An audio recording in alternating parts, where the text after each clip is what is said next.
Okay, today I want to talk about a lens that is not well known these days, a lens that is not very well liked. And I'll tell you why. I'll get to that in a few minutes. It's a Nikon 18 to 135 millimeter DX lens. DX means that it produces an image circle that's only big enough for the DX or APS-C size sensor, so you can't use it on a full frame camera. I think on the full frame Nikons you can use it in full frame crop mode, but you won't be able to utilize the whole sensor. So it's mainly for DX cameras. That's all I use it on. That's the only kind of digital SLRs I have are DX or APS-C. First of all, it's a fairly lightweight lens. It weighs in about 385 grams. It's about 3.5 inches long when not zoomed, so it doesn't take up too much space in the camera bag. Of course, when you zoom it, it gets pretty long. But at 18 millimeters, it doesn't take up much space in the camera bag. It uses 67 millimeter filters, which are pretty common filter size.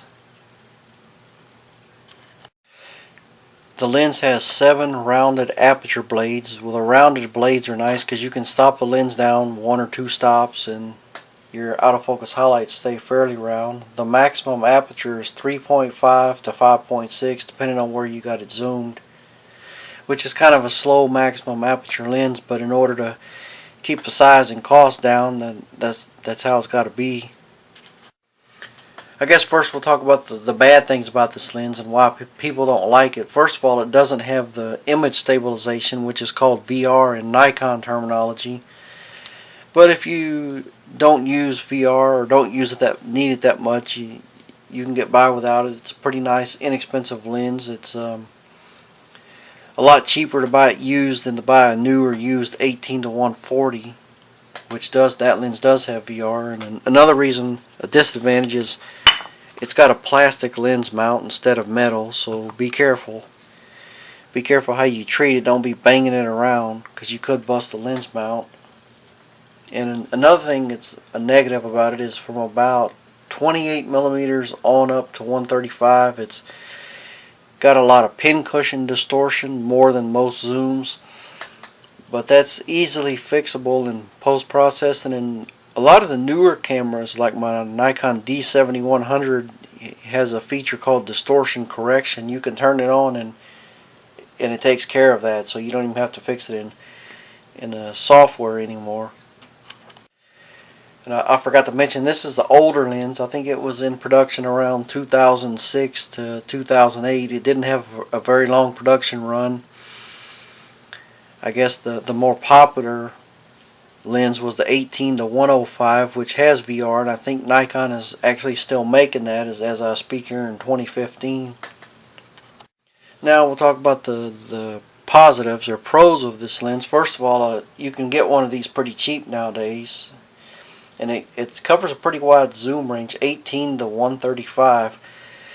That's, I'd say, moderate wide angle to medium to longest telephoto. That gives you about the same angle of view as having like a 28 to 200 on a full frame camera. So it's a pretty wide zoom range without having to change lenses. And it's pretty small, lightweight. And one reason I like it is because it's the sharpness on this lens is really good throughout the focal length range. A lot of lenses, zoom lenses, they have certain focal lengths where the sharpness is not quite up to par, especially wide open. But this 18-1 with the 135 is always giving me nice sharp images, whether it's at 18 or 135 or anywhere in between. That's the main reason I replaced I used to use the 18 to 70, but I replaced it with this one. I was scared to buy this lens for a while because of the plastic lens mount, and also it doesn't have a distance scale on the focusing, which that kind of bugs me, but I can live without it. But another pro of this lens is it's a AFS lens, which means it will focus on the more entry-level Nikons, such as, let's see what's out right now, the D3200, 3300, D5100, D5300, 5500. It will focus on those. It will focus on any Nikon digital SLR camera. And another thing that's nice about the autofocus is it's a step up from the entry level lenses. Let's see this, you got this manual focus autofocus switch right here. You can put it in A for autofocus, and even after the camera focuses, if you still want to tweak the focus manually, if you don't like what the camera focused on, you don't have to switch it into manual focus. Even after the lens is focused, anytime you want, you can just grab this focus ring and override it. That's real nice, because some of the entry-level lenses you can't do that. If you want to switch from autofocus to manual focus, you have to flip this switch anytime you want to do manual focus. But the 1801-35 has the upgraded autofocus mechanism. As far as close focusing and macro, it's not really a macro lens, but it does focus pretty close at 135 millimeters. At its minimum focus distance, there's about 8 inches of working distance. That means the distance from the front of the lens to the subject. So there's about 8 inches working distance, and also at 135 millimeters, at its minimum focus distance, you will see about 3.5 to 3 3/4 inches across the frame. So that's, I guess, pretty good for close-ups, but I certainly wouldn't call it macro. So it's got a pretty good close focusing, because most zooms don't focus as close as prime lens, especially most of the older zooms, but the newer ones are better about that. So it's got some decent close-up ability.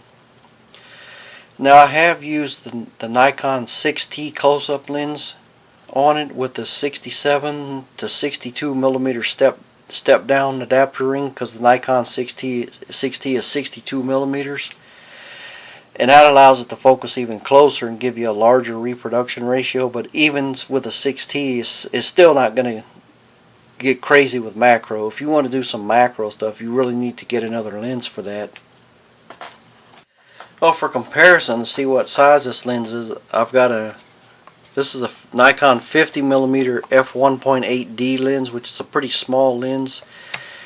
And you can see it's not a whole lot bigger than that 50. It's pretty small in the camera bag. Nice size, compact, wide angle to telephoto lens.